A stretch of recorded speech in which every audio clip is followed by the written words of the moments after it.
नमस्कार साथियों, स्वागत है आप सभी का खान ग्लोबल स्टडीज में। उम्मीद करता हूं आप सभी लोग बहुत बढ़िया होंगे। तो दोस्तों, मध्य प्रदेश महिला पर्यवेक्षक की परीक्षा नजदीक आ गई है, ये बात आप जानते होंगे। सिर्फ 37 दिन बाकी हैं अब आपकी परीक्षा में। और अभी भी आप लोगों की तरफ से हो सकता है कुछ गलतियां हो रही हों, या वो गलतियां पता नहीं क्यों हो रही हैं, ऑटोमेटिकली हो रही हैं, जो कहीं ना कहीं हमें सिलेक्शन से दूर कर सकती हैं। यदि ऐसी चीजें हैं तो कृपया इस बात को समझिएगा। मात्र 5-7 मिनट के अंतर्गत आपको कुछ चीजें बताऊंगा जिनको आप अभी इंप्रूव कर सकते हैं। तो कोशिश करिएगा, निश्चित ही ये वीडियो आपके लिए लाभदायक होगा।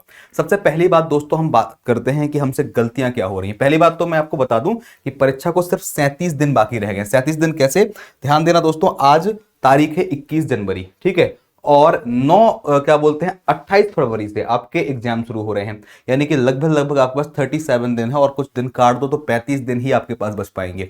तो अब सीमित समय है। हमसे क्या गलतियां हो रही हैं और क्या गलतियां हमें नहीं करनी है, जिससे हमारा कहीं सिलेक्शन खतरे में ना आ जाए। तो बहुत अच्छे तरीके से ध्यान से मेरी बात समझिएगा। सबसे पहले बात, जो आपसे गलतियां हो रही हैं वो क्या है, या फिर गलतियां, सबसे प्रमुख बात है, जो मिस्टेक्स हैं, हमारी गलतियां हैं वो क्या हैं, ठीक है। पहले उन गलतियों को समझना पड़ेगा। जो भी यहां पर समस्याएं हो रही हैं, कंफ्यूजन क्रिएट हो रहा है, उन कंफ्यूजन को दूर करना पड़ेगा। उन एक एक मुद्दे पर बात करेंगे और उनको सॉल्व करने की जो भी रणनीति होगी वो आपको बताने की कोशिश करेंगे कि सर आपको क्या नहीं करना है, कौन सी गलतियां हैं। देखिए दोस्तों, टेस्ट सीरीज में स्कोर कम देखते हैं अपन लोग, तो सबसे बड़ी बात क्या होती है, मनोबल टूट जाता है, ठीक है। टेस्ट सीरीज में कम स्कोर देखकर मनोबल टूटना आपकी सबसे बड़ी और पहली गलती है।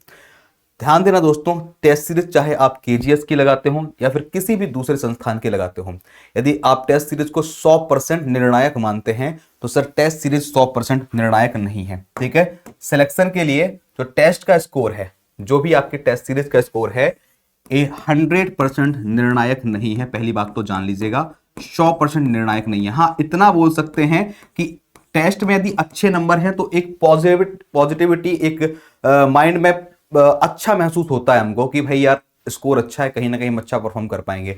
लेकिन एक बात समझने का प्रयास कीजिएगा, कोई इस बात की गारंटी थोड़ी ना है कि आप हमारी टेस्ट सीरीज लगाते हैं तो पूरे के पूरे आपको क्वेश्चन सेम मिल जाएंगे, या कहीं अदर इंस्टीट्यूट की आप टेस्ट सीरीज लगाते हो तो सेम टू सेम आपको क्वेश्चन मिल जाएंगे। इस बात की 100% गारंटी तो नहीं है ना।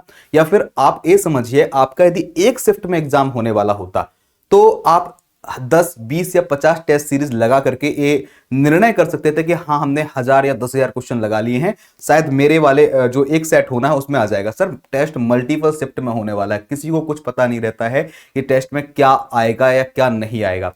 तो ध्यान देना दोस्तों, पहली बात तो टेस्ट सीरीज के कम स्कोर को देख करके मनोबल को ना तोड़िए। इस समय ज्यादा से ज्यादा अच्छा पढ़ने का, सीखने का और प्रैक्टिस करने का समय है, मनोबल को तोड़ने का समय नहीं है।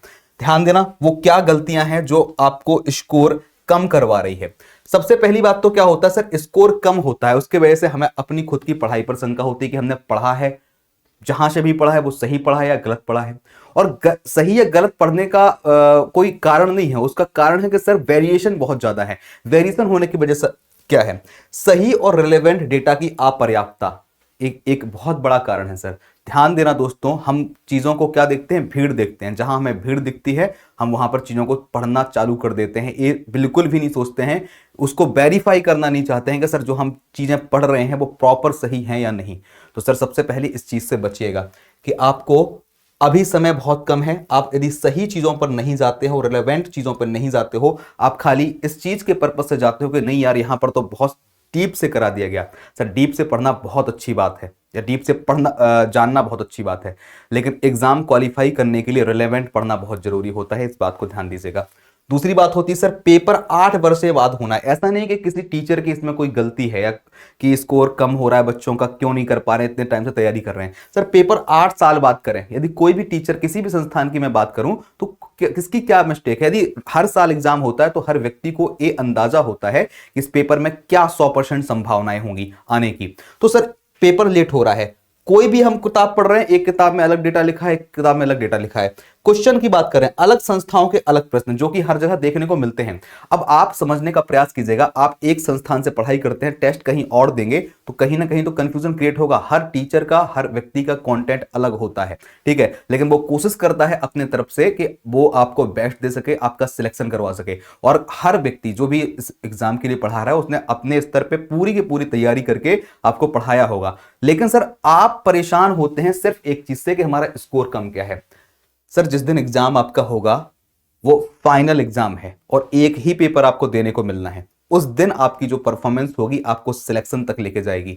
तो यदि अभी भी स्कोर कम है तो चीजों को पढ़ना चालू करिए। अब जो समय बचा है, अब आपको बहुत ज्यादा सीखने का टाइम नहीं रह गया है कि आप एक एक नई नई चीजें, सिर्फ क्या गलतियां अभी भी हो रही हैं, नई चीजें बहुत ज्यादा नहीं सीखी है। हाँ, कुछ ऐसा लगता है कि हमारा टॉपिक छूट गया है, उसको आप कवर कर लो, कोई टॉपिक छूट गया तो उसको कवर कर लो, लेकिन आप बिल्कुल लगे हो नई नई चीजों को पढ़ने में तो अब बिल्कुल मत करो। क्योंकि आपने, मान लो ये समझ लीजिए कि आपने 90 नंबर की चीजें पढ़ी हुई हैं और 10 नंबर की छूटी हुई हैं। आप इस 10 नंबर को पढ़ने के चक्कर में इस 90 का रिवीजन है या इस 90 की प्रैक्टिस जो है वो करना भूल जाते हो। तो सर ये गलती बिल्कुल मत करें, ठीक है। नई चीजें सिर्फ उतनी करें जो आपको लगता है कि हाँ इतना समय दीजिएगा, भाई 10 घंटे का समय है, मैं 1 घंटा उसमें समय दे दूंगा जो मेरे को लगता है कि मैंने नहीं पढ़ी है। बाकी कोशिश कीजिएगा उस 90 नंबर पे, उस 90% मार्क्स पे फोकस कीजिएगा जो आपने पहले पढ़ी हुई थी लेकिन भूल रही हैं, उनके क्वेश्चन लगाइए, जहां गलती हो रही है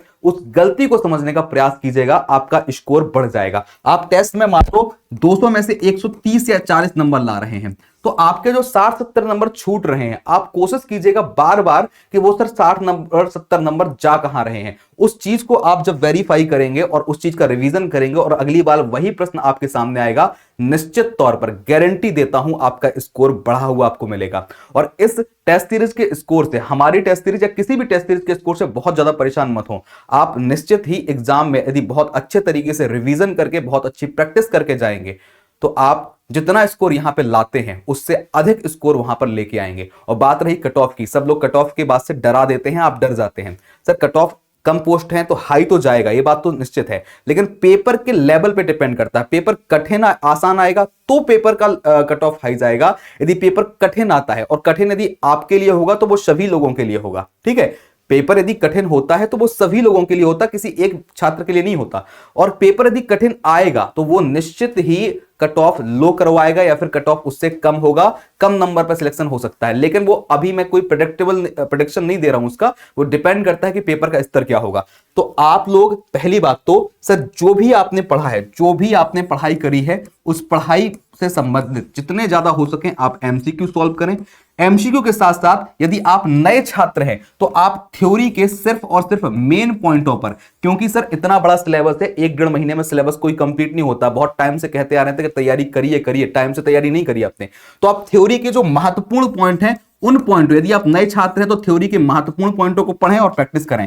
पुराने छात्र हैं तो अपने उन चीजों का रिवाइज करें जो कहीं ना कहीं कमजोर हैं। ऐसा नहीं कि रिवीजन करने बैठ गए, सुबह से लेकर के पूरे वही चैप्टर पढ़े जा रहे जो ऑलरेडी आपसे बनते हैं। जहां पर आपको लगता है कि जिस पॉइंट पर हमारा ब्रेक थ्रू है, जहां पर हम टूट रहे हैं, वहीं पर आप फोकस ज्यादा करिए तो आपका स्कोर बढ़ जाएगा और समय आपका बर्बाद नहीं होगा। और इसी चीज को चलते हुए ध्यान देना, आपका पूरा सिलेबस आपको दिया हुआ है, आप ध्यान दीजिएगा। यदि मान लो आपके पास पोषण स्वास्थ्य है तो आप ध्यान देने का, पोषण के अंतर्गत या फिर गर्भवती की देखभाल के अंतर्गत, टीकाकरण के अंतर्गत, कुपोषण के अंतर्गत वो कौन से टॉपिक हैं जो आपसे नहीं बन रहे हैं, उन टॉपिक की थ्योरी को पढ़िए और उसके एमसीक्यूज को लगाइए। उसका वेटेज देखिएगा सर कितना वेटेज आता है। हर टॉपिक की सेम कहानी है। यदि हम बात करें खंडबा की तो खंडबा में भी सेम चीजें हैं। यदि मैंने आपको मान लो अधिनियम पढ़ाए हैं तो ये सर अधिनियमों के नाम लिखे हैं, ध्यान दीजिएगा कि सर इन अधिनियमों से कौन सा प्रश्न आपसे नहीं बन रहा है। ये सारी बातें करने के बाद आप जब भी आप अपने कोई भी चीज पढ़ाई कर रहे हैं तो ये चारों चीजों का सिलेबस पढ़ा हुआ है।